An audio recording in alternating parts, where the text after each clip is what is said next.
Shop completely disappears in 2 weeks. Posted in the Glitch in the Matrix subreddit by Satan's Hound. So I've been visiting a wrecking yard on and off for years to pick out parts for my car. At one stage I bought 2 new secondhand classics that I wanted to do up. Upon the purchase of my second, I went to the wrecking yard in search of small parts for the dash. At which point the regular behind the counter pointed me to a shop just a few streets over that specialized in those cars, 300ZX twin turbo. So I dropped over and paid for my parts and went my way again. 2 weeks later, it could have been longer, I went back to the area in search of the shop, but I didn't recognize the street at all. So I went back to my regular shop, not because I thought they would have what I needed, but because I thought they would be able to tell me where the other shop was. The regular was behind the counter, and I asked him if he remembered where the Nissan wrecker was. He looked at me for a second as if I was crazy, and told me the only shop he could think of was a few streets away, but hadn't been there in 2 years. I figured he must have been mistaken, and reminded him that barely 2 weeks ago I came in and asked about some 300ZX parts, and he pointed me in the direction of that shop. At this point, he nearly blew a gasket and concluded I must be crazy because the only shop in the entire city he ever knew that specialized in 300ZX parts had been closed down. At which point he pointed me to the same address he did last time. I went back to check it out just to make sure, and sure enough, where I thought the building should have been was a cracked and weathered concrete pad, and where the shed should have been was a lot of overgrown and weedy land. It was either the fastest and most mysterious cleanup job in history, combined with a crackpot store clerk, or this was a glitch. I mean, this place I visited was huge. It literally had sheds with multiple stories packed with parts and Japanese cars out the back. It was thriving with customers on that day and hardly looked like shutting down. The car shop disappears in 2 weeks and locals tell me it hasn't been there in years. Photo shows up on my phone, posted in the Glitch in the Matrix subreddit by Loco-chan. The weekend after 4th of July, I went to my best friend Kelsey's family reunion with her. It's in a very small town in Pennsylvania, right in the mountains. I had T-Mobile then, so I pretty much didn't have service anywhere that was in the city. So when we got there, I didn't even bother taking my phone out of my car. So the photos from that day were taken on Kelsey's phone. There is one photo she asked me to take of her and her niece on Snapchat. I took the photo, saved it to her gallery for her, and then handed her the phone back so she could send it to whoever. The next day I'm on my own phone looking through my photo gallery, and I see that picture of Kelsey and her niece. It wasn't a screenshot of the snap because I didn't have the little timer in the corner. And it wasn't the only photo on my phone from that day. Which means I either asked her to send it to me and saved it, which I didn't, or I took the photo on my own phone. I confirmed with her that I left my phone in the car the entire time we were there, and also that she sent it to people through her Snapchat, which she can only do on her phone. A small glitch, but definitely something I can't explain. If true, this is one of the strangest MIB stories I've ever heard. Posted in the Glitch in the Matrix subreddit by Sniggity. I discovered the Mysterious Universe podcast a few weeks ago, and through that your blog. After hearing story after story of strange encounters with strange men dressed in black suits, I wanted to tell a story from my childhood that to this day I have been unable to explain. This took place in 2001 when I was 8 years old. It was summer, and I was on a field trip with my town's community center's daycare program. We were at the New York State Museum in Albany, New York.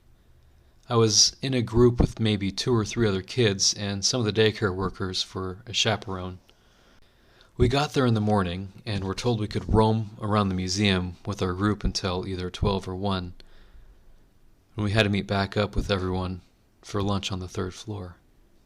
Our group walked around looking at all the exhibits, and after a while we realized we had lost track of time. We only had a few minutes to get up to the 3rd floor for lunch, and attendants and we were on the other side of the museum, from where the elevators are. We hurried quickly to the lobby and hopped onto an elevator. Out of breath from the near sprint we had done to the lobby, our group piled into the elevator. We hit the 3rd floor button, and my chaperone said we had made it in time and that we still had a minute or so to spare. Then, as the doors were closing, an extremely well-dressed man walked into the elevator. He was wearing black shoes, a black suit, with a white dress shirt, black tie, black leather gloves, and black fedora, and was carrying a black leather briefcase. At the time I thought nothing of it, but I've always looked back at this and thought this was very odd, as it was the summer and he was dressed for the dead of winter. As the man got on, I noticed that he kept his head down, almost as though he didn't want us to see his face. He quickly turned around, only then lifting his head. He just stood there with his back to us, and I don't remember ever seeing him select a floor. The elevator doors closed, and this eerie feeling seemed to be emanating from the man in black. We had left the lobby on the 1st floor and were going up to the 3rd floor, so the ride should have been maybe 10 or 20 seconds at most. The elevator's display showed we had arrived at the 3rd floor, but the elevator didn't stop. The numbers just kept climbing, and we were definitely still moving. I want to preface this by saying those elevators in the lobby only have access to 4 floors, and to my knowledge the museum only has 4 above-ground floors. I'll talk more about this at the end. At this point, it had been well over a minute since the elevator started moving, and the numbers on the display continued to climb, as did the elevator. That eerie feeling had been seemingly emanating from this man was getting more intense, and the air in the elevator was beginning to get extremely heavy. This seemed to get more and more noticeable as we continued to go up. The feeling turned from eerie to foreboding. I remember getting the feeling you get in the pit of your stomach when you know something bad is going to happen.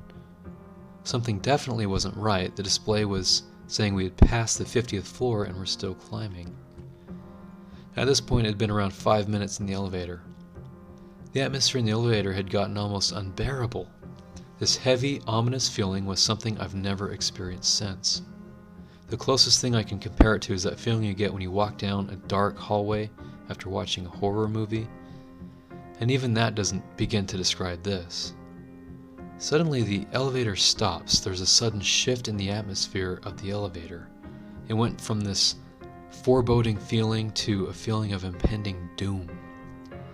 I then remember an almost panic when I thought about what was on the other side of those doors. I was telling myself over and over again that the buttons on the elevator didn't go past the 4th floor, so there aren't any floors beyond that, so whatever on the other side of those doors can't possibly exist. This whole experience can't possibly have happened. And when the doors open, I'll see all my friends from the other group eating lunch and everything will be okay. But that's not what happened. And this is where things have always gotten fuzzy for me. I remember getting on the elevator with my group, the man walking in, the elevator going up, but I can't remember my group being in the elevator after a certain point. I know it was at least 5 minutes from the time we entered the elevator before it stopped, and yet I can't tell you how much time passed between when the elevator stopped and when the doors opened.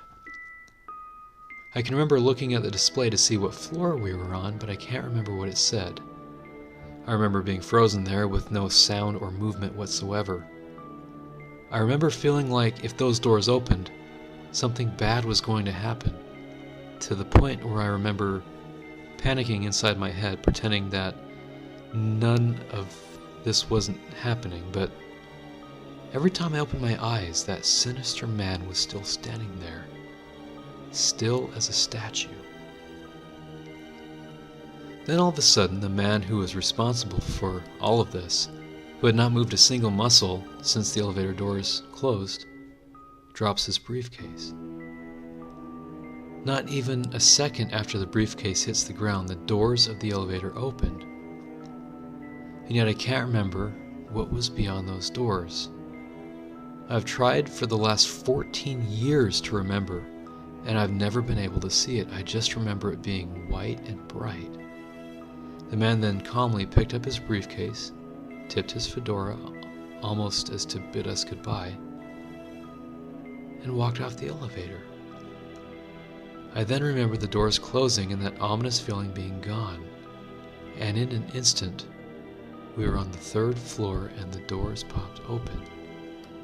Only then do I remember seeing the rest of my group on the elevator, all of them looking as terrified as I did, especially our chaperone.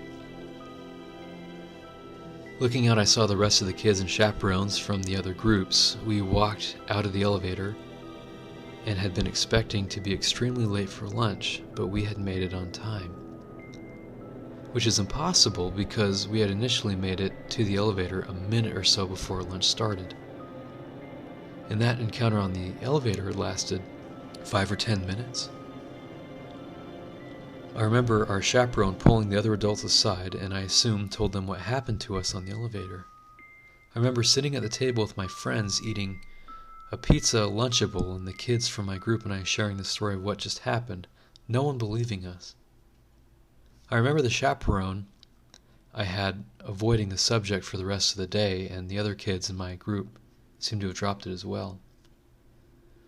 I remember what I told my mom what happened, and I've always felt as though she didn't believe me. But before writing this, I wanted to make sure that really did happen since I was so young, and it had been well over a decade since this happened, and that it wasn't something my mind made up over the years, or maybe just a very vivid dream. So I asked my mom if she remembered me telling her about this, and she said she did.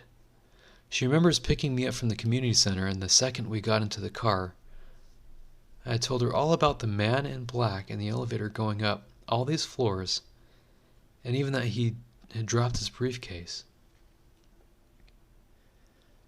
She said she also remembers me telling her he had said something to me, though she doesn't remember what, and I don't have any memory of him saying anything. So there's my story. 14 years later, I still have absolutely no clue who that man was, where the elevator took us, what was beyond the doors where the man walked off, or anything that happened in that elevator. I just know that it happened. I have no idea how long we were in the elevator.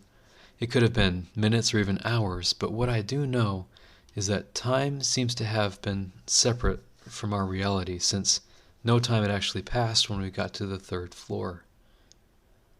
Hopefully you have heard something similar, or at least have an idea what happened. I've gone through every explanation I can think of, and none of them make sense.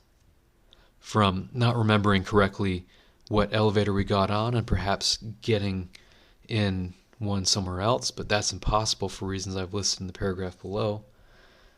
I've thought maybe this was a really vivid dream, but my mom remembers me telling her right after picking me up from daycare, the day of the field trip. I've even considered a gas leak in the elevator causing us to hallucinate. The one thought that's always been in the back of my mind is that we got into the elevator and took a ride through another dimension. Just a little side note, I had a job with a catering company in the Albany area last summer, and one of the most common venues we catered at was the New York State Museum. Over that summer, I rode probably every public elevator in that building, and even a cargo elevator they have, and not a single one I rode on had any buttons beyond the 4th floor. Sincerely, E.S. Is she gaslighting me? Am I going mad? Or is this a glitch? Posted in the Glitch in the Matrix subreddit by Whitney Cat. Please help me explain this. I'm a college professor. and today I went to a panel discussion at a local conference on higher education. The fall semester hasn't started yet, and I have yet to meet a few new professors who were hired over the summer. This will be relevant in a minute, I promise. In the hallway, I ran into a woman I used to work with in another city a few years ago, hundreds of miles away from where I now live. Her name is Melody. I was shocked and delighted to see her because this was a small local conference, and as far as I knew, only faculty from our college were invited to attend. We caught sight of each other across the hall, and I saw that she recognized me immediately. She smiled and waved and started making her way toward me. Here's how our conversation went. "Oh my gosh, hi Melanie." "Hi Whitney Cat, good to see you." "What on earth are you doing in city? Did you move down here?" Smiling, but trying to figure out what I'm talking about. "What do you mean?" "I'm just surprised to see you in this city. Did you come for the conference, or are you teaching here now?" "Yeah, I'm teaching here at the College of Nursing. This is my department, and I have not seen this woman in years. It's not a big department." Me, "Well, oh my gosh, that's awesome. We'll be working together again. Do you miss the other city at all?" "I've never been to another city. I've been here. I've taught here for 6 years." "Oh, but we knew each other at another university. Your office was across from mine." "Honey, you're thinking of somebody else. I've never been to another university." "It's great to see you, Whitney Cat. Enjoy the rest of your conference." Now, I swear to you people, I knew this woman from my previous university. I'm 100% positive. And it can't be a case of mistaken identity because her responses confirm that she knows me, knows my name, teaches in my field, and she responded to her name, Melanie. I also noticed on a name tag she was wearing, and I was not wearing a name tag, so she definitely knew my name. But according to her, she has taught with me in my relatively small department for years. In fact, she's been here for 6 years. She's been here longer than I have. I would have met her when I was first hired. I cannot begin to explain what is happening here. I feel 100% certain my memory is correct. I can even remember what her office looked like at my old school. She had a bonsai tree on her desk. Our department is small enough that I know everyone here. How on earth would I mix this up in my head? Could she have been messing with me for some reason? It didn't seem like it, but maybe she was gaslighting me as a joke. Any theories other than that? Am I going mad? Update. Okay, I just checked the faculty directory for my college and I didn't see her. There is a Melanie, but it's another Melanie whom I've known for years. If she was just hired as I initially thought, then her info might not yet be on the directory. But she said she's been here for 6 years. I guess my next step should be to email someone about her, but I'm hesitant because I'm afraid I'm going to A, sound like a nut job, or B, possibly blow her cover if she had good reason for lying to me. Maybe she's like on the run from an abusive spouse or something and wants to stay under the radar. I don't know. I googled her and nothing came up at the old university, but it's been years since I've seen her. If I'm right, and she did used to work there, she could have left years ago. She doesn't seem to have an online presence at all, except possibly for a Facebook page. There are a dozen so women with her name. The ones with profile pictures of themselves aren't her. There are a few with pets or other non-human things as profile pictures, but their profiles are private, so I can't see much on their pages. Nothing to confirm which one, if any, is her. I found a few scholarly articles by someone of her same name, but they have a different university affiliation listed. Neither the old one or my current one, so they might not be her. And she was a lecturer on the clinical faculty at the school, so not someone who tends to publish papers. I'm still looking. Glitch in the Matrix, on the other side, waking up in the wrong reality. Posted in the Glitch in the Matrix subreddit by K Zorro. Hi, this is technically a dream, but definitely felt different than all the rest. This happened when I was about 16 or 17 years old. Nighttime, everyone went to sleep. I probably went to sleep very late, I don't remember that part, but not important. I woke up in my bed in my house, however I immediately started to notice very big differences. First off, I was in a house with an old, run-down bedroom and an old metal bed frame. But I realize I don't live in a house, we live in a townhouse apartment. I sleep on a mattress on the floor, so I immediately think this isn't right. I think I called to my mom, and she and my sisters all came into the room. They seem concerned, but when they open their mouths, all I hear is the most incoherent, high-pitched babbling, and I can't understand a thing they are saying. I panic. I realize this isn't my house, this isn't my family, nothing in the world is right at all, and I just freak out. Immediately, a big man with a long ZZ Top-like beard, flying on his white hover scooter, grabs me. I'm being arrested, and I'm taken away somewhere all white. I'm screaming in total fear. All of a sudden, I wake up again and feel total relief, until I notice that I'm in the same metal bed, in the same rundown house, in the same wasteland of a universe. I panic again, and immediately the ZZ Top thought police take me away in their hover scooter. Wake up again and again in the same world. I'm really scared, possibly angry, feeling like I'll never get out of this. That starts to become something I have to consider, but I think my rage goes into overdrive, and I wake up one more time. This time back on the floor in our townhouse apartment. It's a bright, beautiful morning, and I still remember the immense relief at waking up back into the normal world, which I now felt quite fond of. That stands out to me as one of the most unique experiences of my life.